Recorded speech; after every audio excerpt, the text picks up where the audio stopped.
Sejam bem-vindos a mais um vídeo lá do torcedor e a gente vai analisar hoje Chapecoense 1 e São Paulo 0. Eu tinha avisado, né, quem viu a última análise aí, que independente da gente ter ganhado do Bolívar, a vitória era essencial para o jogo contra a Chapecoense e que se não houvesse, era para demitir o Dorival urgentemente e eu previ. A gente perdeu, porque o Dorival é um treinador copeiro, é um treinador que bizarramente nessa terceira fase não tá conseguindo fazer o básico pro elenco do São Paulo. Então a gente mereceu muito perder para Chapecoense, uma Chapecoense que virtualmente já é rebaixada. Ela conseguiu sua primeira vitória depois de quase 6 meses. Agora o Chapecoense tem 2 vitórias no campeonato, porque venceu o Santos na primeira rodada e venceu agora o São Paulo na 24ª rodada. São Paulo tem um jogo a menos, mas a gente jogou aí a 24ª rodada. E agora o São Paulo tá a 3 pontos no rebaixamento. E a gente ainda tem Boca Juniors na Copa Sul-Americana.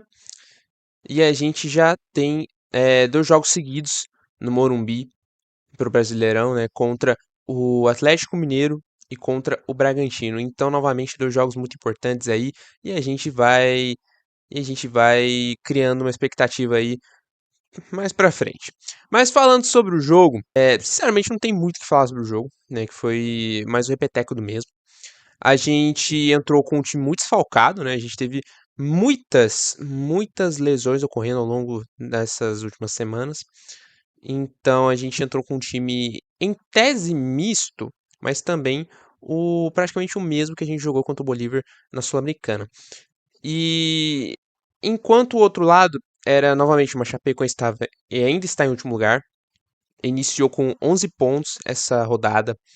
Ela tinha só uma vitória no campeonato, que foi na primeira rodada contra o Santos. Tava tudo favorável ainda pro São Paulo vencer. Ainda mais que os times que estão logo abaixo do São Paulo, todo mundo acabou se dando mal aí na rodada.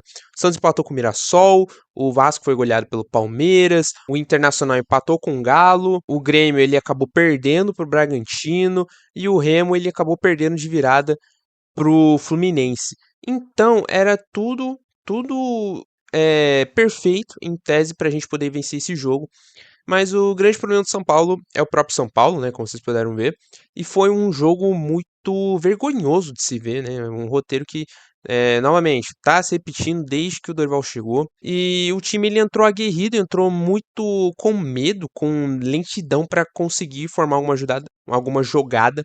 Tava trocando muito passe por trás, né, entre os defensores, esperando que alguém do meio-campo para frente pudesse fazer pudesse passar por trás da defesa para fazer algum lançamento. E a partir desse lançamento, ao invés de cortar para dentro, os jogadores estavam procurando muito procurando fazer muito cruzamento ao longo aí dessa partida. Esse estilo a gente percebe que foi muito visto na época do Roger Machado. Um time que só atacava pelas laterais e procurava cruzamento, esperando que o Caleri e o Luciano pudessem resolver. E quando você percebe que o time ele não tem alguma variação tática na hora de ser ofensivo, na hora do ataque, você percebe que o time ele vai ser ineficaz durante essa partida. E foi o que aconteceu que o São Paulo ele teve muita chance, ele até batalhou, ele teve mais de 20 finalizações contra 7 da Chapecoense, né? Então, o São Paulo foi muito ineficaz no gol, teve muito cruzamento que poderia ter sido evitado, teve muita jogada que poderia ter sido individualizada, poderia ter procurado resolver de uma vez. A gente também, né, agora falando do individualismo, a gente teve muito foco individualismo em um jogador ou outro. O time inteiro, nessa fase do Dorival, tá procurando ser coletivo, mas é bizarro que esse coletivo, todos os jogadores erram algum passe muito simples. É um nervosismo absurdo, uma pressão enorme que parece que faz com que eles tenham medo de dar um passe simples para frente. E isso novamente se repetiu com muitos erros de passe por parte do São Paulo o jogo inteiro, né? E também mais individualmente falando agora, a gente teve vários lances, por exemplo, um dia a gente poderia realmente ter definido o jogo. O Arthur, por exemplo, foi o que mais teve jogadas individuais e ele errou todas. O Arthur, que é um cara que tá brilhando no São Paulo nesse ano. Ele que foi uma contratação, né, trocando com o Ferrarese, e ele entrou, ele tá fazendo um bom ano. Eu diria que ele tá praticamente pegando a mesma função do Elton Rato em 2023, 2024.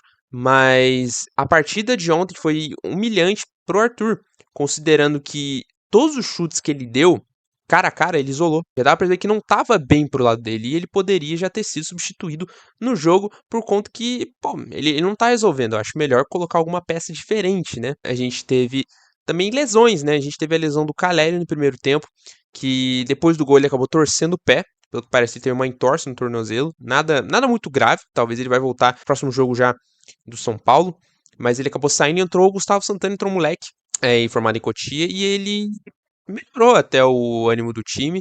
Ele conseguiu trazer alguns lances muito ofensivos. Ele conseguiu trazer alguns lances ofensivos, mas como ele é moleque, né, a gente não pode cobrar tanto ele. Não pode botar toda a pressão que tava nas costas do Caleri nas costas de um moleque desse. Então, ele errava coisa muito simples. Ele conduzia muito mal a bola, o Gustavo Santana, mas ele é moleque, ele ainda tem tempo para poder crescer e se desenvolver no time.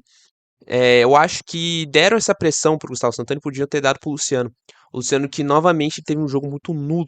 Ele só teve praticamente uma participação boa, só no final do jogo onde ele deu um chute e foi na trave. A gente tem um time muito disfuncional, a gente tem um time que não entrosa mais em campo. Parece que o time não joga mais pelo Dorival, parece que o time joga forçando o Dorival para cair. E sinceramente, eu acho que isso não vai dar certo, considerando que o Dorival, para ele ser demitido, o São Paulo teria que pagar uma multa de 10 milhões de reais. É algo muito questionável. Por que colocar uma multa tão alta para um técnico desse? Que, embora tenha ganhado vários títulos nos últimos anos, ele tem apresentado sequências em ligas, nos Brasileirões, muito instáveis. Ele ganhou a Copa do Brasil pro Corinthians, mas ele deixou o Corinthians perto da zona de rebaixamento, foi demitido. Ele ganhou a Copa do Brasil na última passagem pelo São Paulo com a gente em 2023, mas ele deixou a gente perto da zona. A gente só se salvou faltando uma rodada faltando duas rodadas. A gente se salvou na penúltima rodada do rebaixamento, sendo essa penúltima rodada a primeira que a gente ganhou fora de casa naquele ano no Brasileirão. Então, vocês percebem que o Dorival é um treinador muito copeiro. Todo mundo clamava por ele, eu clamava por ele, porque a gente não aguentava, né? Mas o Roger Machado que bizarramente ele conseguiu ter a capacidade de se tornar um técnico. Esse jogo, né, mostrando, né, também falando do gol agora, né, que eu esqueci de falar do gol, o gol que foi no escanteio para Chapecoense, onde era ou pro Rafael ou pro Sabino tirar a bola do cara, do jogador que fez o gol. Mas houve uma falta de comunicação entre as duas partes. Então o Sabino não levantou, nem o Rafael tentou sair. E quem mais tentou no lance parece que foi o Lucas Ramon, que estava marcando outro jogador. Ele acabou indo para trás para tentar marcar esse jogador no cabeceio, só que ele acabou chegando mais no cara que fez o gol do que o próprio que estava marcando, né? Mas, Chapecoense fez o gol. O São Paulo estava sofrendo muito no primeiro tempo, e o segundo tempo também sofreu muito. Mas ao mesmo tempo a Chapecoense começou a retrancar muito e a gente só deu São Paulo no segundo tempo praticamente. Mais pra reta final. Mas isso não importa, porque o São Paulo perdeu. Todos esses problemas que o time tem, né? Esse ano tá sendo um desastre, principalmente por conta da demissão do Crespo, inexplicável. Se em 2017 tinha o Ernesto pra salvar a gente, em 2026 era pra ter o Lucas Moura. Mas ele tá lesionado, né? Infelizmente ele rompeu o tendão de Aquiles, tá fora desse ano. Né? Se não me engano, se lesionou lá pra abril, maio. Mas também a gente tem que questionar quão ídolo o Lucas Moura é, o quão ídolo ele é, porque por conta de declarações dele e do empresário dele. Quando o Crespo falou que São Paulo precisaria fazer primeiro 45 pontos para depois pensar alguma coisa boa, né? Lucas Moura, Rafinha, qualquer jogador que disse que era errado o Crespo pensar em 45 pontos do que um título, esse jogador você tem que questionar o quão esse cara é legal, né? Com esse cara é ético pro trabalho de futebol. E agora que tá chegando, né, a disputa para presidente do São Paulo em novembro, a gente espera aí que dê tudo certo, né? Vai ser a primeira vez que vai ter três chapas concorrendo para presidência na história do clube. E pelo que parece são três chapas muito questionáveis também, né? Então, ninguém lá é santo. Ninguém dentro do clube é santo. A gente só espera que seja eleito o menos pior. E a torcida em si tá cansada, né? Todo mundo tá cansado. Eu tô cansado dessa fase. O São Paulo é um time grande, não pode ser rebaixado.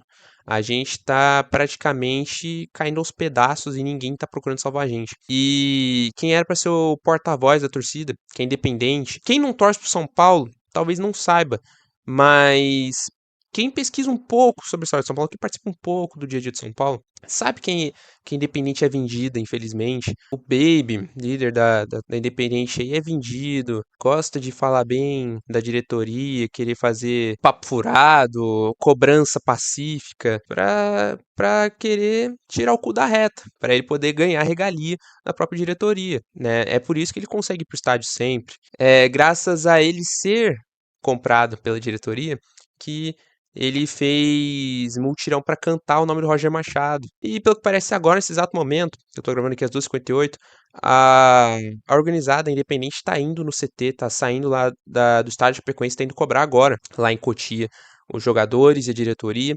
E a gente sabe que vai acontecer, que vai ser mais um papo furado, vai ser um papo tranquilo e que não vai ser algo absurdo também não. Então, a gente só reflete que o São Paulo tá fadado ao fracasso. Eu não sei mais se o São Paulo deveria continuar tentando brigar pela Sul-Americana. Se o Dorival continuar, que muito possivelmente ele vai continuar, porque o São Paulo não tem dinheiro para bancar 10 milhões de reais, e se o próprio Dorival não quiser rescindir, que aí se rescindir o São Paulo não paga multa, a gente tem só que cruzar os dedos pro Dorival não querer focar mais na Sul-Americana.